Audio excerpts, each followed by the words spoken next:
She didn't scream when the boot crushed her down. She didn't cry when her back slammed the gravel. But when her shirt tore and the tattoo was exposed, the world stopped. A viper, black as oil, coiled around a skull cracked in two. No one laughed now. No one moved. Colonel Monroe looked like he'd seen a ghost. His lips parted just enough for one name to fall out: Ramirez. They told the world Ghost Viper was a myth. They swore the program was shut down, its survivors buried deeper than the bodies. So, if she was standing here, something ancient and very dangerous was waking up again. Eva Ramirez didn't arrive like the rest of them. No duffel with neat name tags, no fresh-cut buzz or family send-off. She showed up in a dusty '96 Chevy, one headlight cracked the tailgate held shut with rope. Her boots were worn at the edges, laces frayed, and her bite, if you could call it that, was just an old canvas pack slung over one shoulder. No one said hi. She didn't expect them to. She just nodded at the registration desk, signed her name, and walked to the barracks without a word. That night, while the others joked and jostled for bunks, Eva picked the one nearest the window. Quietest corner. Back to the wall. Someone muttered, "Where'd they dig her up?" Another laughed. "Bet she's here on a quota. Diversity hire." Eva didn't react. But under her pillow she slid a folded photo. A man in a black jacket stood beside her, his face deliberately blurred. The next morning, Eva stood at roll call like she'd been there 100 times before. Hands behind her back, eyes straight ahead, face unreadable. She didn't shift like the others, didn't glance around. Didn't need to. Sergeant Blake's square jaw. Sleeves tight around arms that looked carved from concrete paced the line. He stopped in front of her. "You," he barked. "Where'd you serve before this?" Eva blinked once. "Didn't." Blake frowned. "Prior training," she answered. "Some." "Not military." A pause. He scoffed. "Well, unless that training taught you how to keep up with live ammo and heat stroke, I suggest you try not to pass out today." The recruits laughed, but Eva didn't move, didn't blink. And when the whistle blew, she ran. Boots, pounding dirt shoulders, steady her breath controlled, measured like a metronome. By mile 2, half the platoon was wheezing. Eva never broke stride. She wasn't trying to win, she was conserving something. When the run ended, most recruits collapsed near the benches, chests heaving, shirts soaked. Eva didn't join them. She walked to the edge of the yard, crouched beside a rusted faucet, and splashed her face, once, no drama, no theatrics. That's when Tara Blonde, sharp-tongued, born for command, walked over with a plastic smile. "You don't talk much," she said. Arms crossed. "What too good for us?" Eva didn't answer, just tied one bootlace tighter. Tara leaned in. "Here's the thing, Ramirez. This isn't a silent retreat. It's a unit. You want to make it here, you'd better play nice." Eva finally looked up, calm, blinking once like it was the only part of her programmed for response. "I didn't come here to make friends," she said. Tara chuckled. "No, clearly, you came here to watch." She turned, muttering to her friend, "Creep, gives me intel vibes." They laughed. Eva stood and wiped her hands, and said nothing. Lunch was loud forks, clattering boots, stomping voices chasing each other across the mess hall. Eva sat alone. Back corner, one hand resting on a barely touched tray. She didn't watch the room, but the room watched her. That's when Derek, a lean, smirking kid with too much swagger and not enough spine, slid into the seat across from her. "You in the right building." "Ramirez," he said, grinning. "Cafeterias for soldiers, not spectators." His buddies snorted behind him. Eva said nothing. Derek reached across the table, tipped her tray. Mashed potatoes splattered across her sleeve. A carrot chunk landed near her elbow. She wiped it off with a napkin, slow, precise, and took another bite unfazed. "You're always this weird?" he asked. "Or is that part of the act?" She swallowed. Looked up. "Are you always this loud? Or is that part of the insecurity?" His smirk faltered. But the laughter behind him didn't stop. Yet. The afternoon sun turned cruel. Drills began push-ups in the dirt sprint ladders under a blistering sky burpees until arms refused to answer commands. The field smelled like iron and sweat and too much pride. Eva didn't lead. She didn't trail.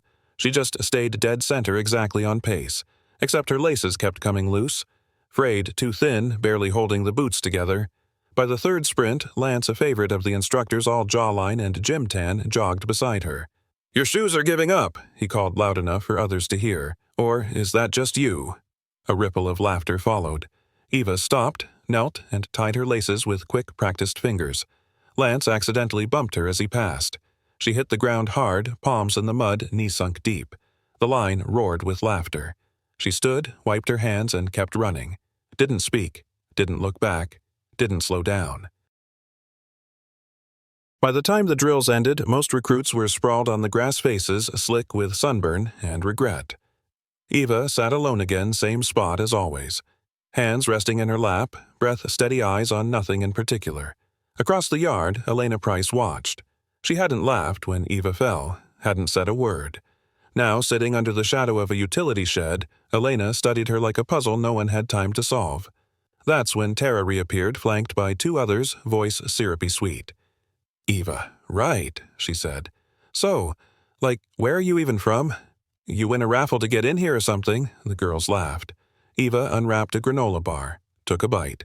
"I applied," she said flatly, like she was reading from a form. Tara leaned closer. "Yeah, but why?" "You don't exactly scream elite," Eva chewed, swallowed.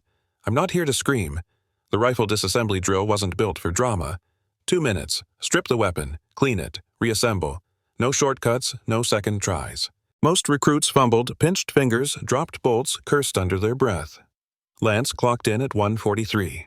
Tara barely scraped through at 1:58, her hands trembling as she snapped the last part in. Eva stepped up last. She didn't rush, didn't hesitate. Her hands moved like she'd done it blindfolded 100 times in the dark. Pin out, bolt free, barrel clean, parts laid out in a perfect grid. She finished in 52 seconds. No wasted motion, no noise, no applause. Sergeant Wilkes stared at the timer, then at her. "Where'd you learn that?" he asked, quieter than usual. Eva wiped her palms on her pants. "Practice," she said. From across the field, Elena watched her differently now. Not like a question. More like the beginning of an answer. Later that day, under the bleachers during gear check, Elena approached Eva for the first time. She didn't say much, just handed over a folded map. "You'll need this," she whispered, glancing over her shoulder. "Yours got trashed." Eva took it without a word. Just nodded once. Nearby, Lance was laughing too loudly again. Tara rolled her eyes in Eva's direction, muttering something sharp. But others had started to glance differently now. Quick, uncertain looks like maybe they'd missed something the first time around. One recruit nudged another. "You saw her hands. They didn't even shake." Another replied, "I heard she trained somewhere before. Off-grid. Not civilian." Elena lingered a second longer beside Eva before walking away. Eva tucked the map into her pack slowly and quietly. No one knew where she'd learned those movements. But one thing was becoming clear. She wasn't making friends. She was drawing lines. That evening, while others traded stories on the barracks steps, Eva sat alone beneath the bleached flagpole, back straight, notebook in hand. Not writing much, just sketching something. Lines, angles, a structure. Tara sauntered over, a soda in one hand and sarcasm in the other. "What is that?" she asked, peering at the page. "A battle plan, or doodles from the trauma ward." Her friends snickered. Eva didn't look up, just flipped the page. Tara pressed on. "You never talk, you never joke. You move like someone rewired you. So what gives a pause?" "Stillness." Then Eva said without raising her voice, "Maybe silence is what people earn, when they stop saying things that matter." It hit like a whisper, louder than a shout. Tara blinked. Her reply came slower this time. "Whatever. You're still weird." But her laugh didn't follow. And this time, no one else laughed either. The navigation drill dropped them into the woods with nothing but a compass, a torn map, and 4 hours to find their way back. Most cadets moved in clusters, safety and ego, if not numbers. Eva went alone. No small talk, no shortcuts, just quiet footsteps and eyes that measured distance like second nature. Halfway in, Kyle, quick-tempered, always trailing behind. Lance spotted her under a pine. "Hey, Dora," he called, swaggering up. "You lost already, or just planting flowers?" He yanked the map from her hand, tore it clean down the middle. "Oops," his group laughed. Paper fluttered like leaves. Eva didn't flinch, just watched the pieces catch the wind. Then she looked at him, expression flat as ever. "I hope you know your way back." And with that, she turned. No argument, no panic. Only steps, steady, deliberate, as if she didn't need a map to begin with. The forest swallowed sound the deeper she moved. Branches clawed at her sleeves. The compass sat flat in her palm, steady, unwavering. Eva never looked lost. She just looked alone on purpose. Back at camp, Kyle returned mud-caked and 2 hours late. He claimed terrain issues. No one questioned it. But Sergeant Harrow glanced at Eva, who was already sitting on the edge of her bunk boots, cleaned mapless, yet somehow first back. "You didn't radio in," he said. "I didn't get lost," she replied. He narrowed his eyes. "No shortcuts. No roads," she said. "No questions." He didn't push further. Later that night, in the dim hallway outside the bunks, Elena leaned against the wall, arms crossed. "You didn't need the map, did you?" Eva didn't answer. She just gave the faintest nod, almost imperceptible, and stepped inside. Some people find their way back. Others never leave it. The next afternoon brought the weapons breakdown M4 carbine full strip clean, reassembled 2 minutes on the clock, no room for nerves. Most recruits rushed. Pins stuck, fingers slipped. Time burned fast. Lance clocked in messy at 1:43, smirking like he owned the range. Tara barely made 1 to 58 hands, shaking breath uneven. Then Eva stepped forward. No tension, no wasted motion. She moved like she'd done it in storms and darkness, maybe even blindfolded. Bolt pin barrel laid out in clean geometry. Wipe reset, slide click, safety snap, 52 seconds, dead silent. The instructor blinked at the timer. "That right?" Another confirmed.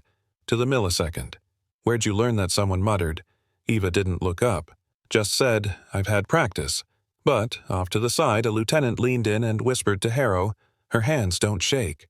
Then quieter, "That's Special Forces steady." That night, the base changed. Not officially, no announcements, no orders, but the air felt different, thicker. The officers stopped pretending they weren't watching her. Major Klein watched from the tower during drills. Sergeant Harrow lingered longer than necessary after each test. Even the mess hall quieted when Eva walked in. She still ate alone. Still sat in the corner spoon, moving slowly, posture still upright as if her spine refused to forget discipline. At the other table, Tara leaned toward Lance, her voice low. "Bet she's got some sob story. Grew up poor, trying to prove she's somebody." Lance scoffed. "She's proving she's nobody." Elena, 2 seats down, glanced up at Eva. She noticed something no one else did. The pause. Just half a second, barely more than a breath, when Eva's hands stilled on her tray. Then they moved again. Controlled, like sealing something back in, something that had almost answered. In the gear shed, recruits lined up for vests and helmets. The quartermaster Gibbs ex-Marine with a permanent scowl tossed standard sizes like candy. When Eva stepped up, he didn't hide his smirk.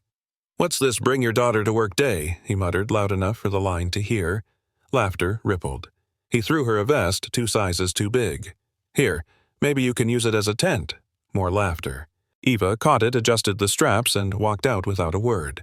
Behind her, Gibbs muttered to another recruit, "Won't last 2 more days." Outside, Eva knelt beside a rusted pipe and began working the straps, quick, clean, practiced. Within moments, the vest fit perfectly, not a thread out of place. From the window above, Major Klein watched, lips pressed thin. She turned to Harrow. "You saw that?" He nodded. "She's not adjusting to this place," he said. "She's adjusting the place to her." The terrain run started before sunrise. 10 miles full gear, no excuses. By mile 3, mud clung to every step, and the sun hadn't even cleared the trees. Eva kept to the middle of the pack. Not pushing, not dragging, just consistent. Tara wasn't far behind. She'd been watching Eva all morning, tight-lipped eyes sharp, waiting. At mile 6, just before the switchback, Tara surged forward. One subtle nudge to Eva's elbow. Almost nothing. Almost. Eva's boot caught a jagged stone. She fell hard, ankle-twisting gear slamming into her ribs. Mitchell Harrow's voice thundered from a ridge. "You broke formation!" Groans rippled through the squad. Lance spat, "Nice job." Ramirez, real team player. Eva didn't argue. She stood limped back in line, face unreadable. She finished the run like that, barely favoring the injury. No complaint, no accusation, just breath, dirt, and silence that stung louder than blame. The run ended. Most recruits dropped to the ground, chests heaving. Eva stayed on her feet, ankles stiff beneath her weight. Captain Harrow pointed at her jaw set. 5 extra laps. Move. No one spoke. No one protested. They just watched as she started again alone, limping slightly, gear still strapped tight. Lap after lap, her breath came short and steady, eyes fixed ahead like the punishment didn't register. By the 3rd lap, Tara tossed an empty bottle near her feet. "Hydrate with air," she said, laughing. Only 2 others joined in this time. Eva bent, picked up the bottle, crushed it in one hand, and dropped it in the bin without breaking stride. By the final lap, the laughter was gone, replaced by something quieter, unease. Not pity, not guilt, just that heavy kind of silence that makes people realize they may have underestimated the wrong person. The night drill started with chaos. Flares lit up the field like a lightning storm. Alarms screamed from hidden speakers, and instructors shouted conflicting orders. Cadets scrambled, fumbling with ropes, stakes, and radios. Simulated enemy fire echoed through the trees. Eva worked alone, calm, focused. She anchored perimeter lines without asking for help, hands steady despite the noise. That's when Marcus, loud, square-shouldered, always spoiling for a laugh, yanked her rope loose and tossed it into the mud. "Oops," he grinned. "Guess Princess here needs a babysitter." A few others snorted, flashlights bouncing like nervous fireflies. Eva didn't react. She picked up the rope, wiped the mud off, and started over. Marcus wasn't done. He kicked dirt onto her hands mid-tie. "Keep trying," he said. "Maybe by sunrise." She looked up once. Calm, even. "You done?" He blinked. Didn't answer, and for once neither did anyone else. By the end of the night, drill sweat clung to every collar and tempers ran thin. Instructors walked the perimeter with clipboards checking rope tension, placement, spacing. Marcus's section failed inspection. His lines were loose, haphazard, and incomplete. Eva's section, flawless. Straight lines. Taut knots. Anchors sunk at regulation depth. No one saw her redo it after Marcus had kicked mud on her work. Except Elena. From the edge of the yard, flashlight dimmed against her leg, she watched as Eva finished the last tie in complete silence. Later, as the recruits packed up gear, Elena passed by Eva's post. Said nothing at first. Then, just before walking on, "You tied that line like it was second nature." Eva didn't look up. It was. Elena gave the faintest smile. A quiet acknowledgement. The kind that didn't need permission. The kind that said, "I saw. I know." Even if no one else was ready to say it yet. That night, long after lights-out silence finally returned to the barracks. Most recruits were asleep, snoring into scratchy pillows, too tired to dream. Eva sat upright in her bunk legs crossed beneath her blanket. No light, just moon filtering through slats in the window. From under her pillow she pulled a small, creased photograph. Edges, worn corners softened by time. It showed her years younger, standing beside a man in a black jacket, face blurred deliberately, or perhaps long faded. His stance was military. Shoulder back, head high. But Eva's posture in the photo was different. She wasn't posing. She was learning. She traced her finger along the edge of the man's shoulder, absent-minded like muscle memory, and stared for a moment longer before tucking it away again. Just as a set of footsteps passed her bunk, she didn't move, didn't hide the photo in a rush. Whoever trained her had taught her better than fear. Morning brought combat drills. No weapons, no pads, just you, your opponent, and the dirt. Eva was paired with Lance. He cracked his knuckles like it was a sport, smiled like he'd already won. When the whistle blew, he didn't hesitate. He lunged, grabbed her collar, and slammed her against the wooden wall at the edge of the ring. Hard. Her shirt tore down the back, the fabric giving with a sound that sliced the air. Gasps followed, then silence. A mark spread across her shoulder blades, inked deep and black. A serpent coiled around a fractured skull. Lance froze. Tara's mouth hung open. A colonel stepped forward from the sideline, Monroe rumored to have commanded ghost units overseas. His boots stopped short. He stared. Then with a breath that shook his chest, he raised a salute. "She's still alive." Eva stood still. She didn't salute back. She didn't have to. The yard stood frozen. Even the wind seemed to pause, held back by something ancient and unspoken. The tattoo wasn't decorative. It wasn't fashionable. It was a signal. A signature. Ghost Viper. The name wasn't officially used in training anymore, struck from records scrubbed from missions that never existed. Whispers said only 7 operatives ever bore that mark. 6 were listed as KIAA. The 7th vanished. And now she stood in the dirt shirt, torn face, calm as ever. Colonel Monroe stepped closer, voice low. No one gets that ink unless they trained under him, unless they survived his final trial. Elena, still standing near the edge, looked like she couldn't breathe. Tara stepped back. Lance's fists slowly uncurled. Eva didn't explain, didn't look for reaction. She just pulled the fabric back over her shoulder, but the truth was already loose, and the weight of it settled on every boot in that yard. The following morning, Eva stood in formation like always quiet, unassuming hands behind her back, but the air around her felt different. No more jokes, no more sidelong glances, just eyes that avoided hers now not from disrespect but from not knowing what to do with the truth. Captain Harrow read off new assignments. He paused at her name, looked up, looked again. "Eva Ramirez," he said. "Effective immediately. You'll assist as guest instructor during tactical drills." Murmurs. Lance scoffed but didn't speak. Tara crossed her arms jaw tight. Eva didn't react, just nodded once, calm as ever. Later, while the others struggled through a mock assault course, she stood beside Major Klein demonstrating stances, movement, command gestures, not barking orders, just showing. Clear, precise, effortless. Elena took notes furiously. Others just watched. For the first time, they weren't asking who she was anymore. They were trying to learn how. During the live fire simulation, Eva led a squad through a mock urban setup, clearing rooms, directing cover moving with quiet authority. Tara was on her team. She didn't like it, didn't hide it. Halfway through the course, Eva motioned for a full stop, her fingers flashing a silent halt, the universal signal. Tara ignored it. She rushed ahead, triggered a tripwire. A blaring siren filled the field. Exercise failed. Captain Harrow stormed in, face red. "Ramirez. Your team's a mess." Eva didn't argue. She stood still. Tara broke formation. I signaled her to wait. Tara shrugged. Didn't see it. The others snickered, blame shifting like smoke. Eva simply nodded. Understood. But an overhead drone replay said otherwise. The footage showed her signal clear as daylight. It showed Tara looking and going anyway. This time, Harrow didn't yell. He just turned docked Tara's squad points and walked off. And the laughter. It didn't come. After the drone footage played, no one looked at Tara. Not directly. She stood stiff, arms crossed, eyes darting, but never meeting anyone's. The next morning, something changed. No announcement, no speech. But cadets lined up straighter. Commands moved faster. Voices dropped. Even Lance, once the loudest, barely spoke. Eva didn't do anything different. She showed up. Same gear, same posture, same silence. But now, when she demonstrated a technique, they listened. When she corrected a stance, they adjusted. She didn't shout, didn't demand.